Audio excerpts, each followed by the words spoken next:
মনে রাখবেন, যার ধন আছে বেশি সে বড় লোক নয়, যার একটা সুন্দর মন আছে, অন্তরে ঈমান আছে, সেই হচ্ছে সবচাইতে বড় লোক। সুবহানাল্লাহ।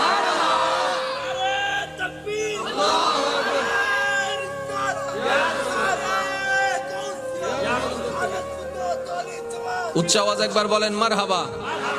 ভাই, আপনার কাছে টাকা থাক না থাক, সম্পত্তি থাক না থাক, ডাজন্ট ম্যাটার। আপনার কাছে যদি আপনার রবটা থাকে, আর কিচ্ছুর দরকার হবে না। মনওয়ালারাই সবচাইতে বড় লোক, যার কাছে কি আছে। এবার আমি বলবো না, আপনারাই বলবেন। কোটি টাকা আছে কিন্তু হাত থেকে পানি পড়ে না, কিপটে। কি? আরেকজন ডেলি 100 টাকা কামায় কিন্তু 50 টাকা মানুষের জন্য খরচ করে। এবার বলেন, বড় লোককে 1 কোটি টাকা ওয়ালা নাকি 100 টাকা ওয়ালা? কেন?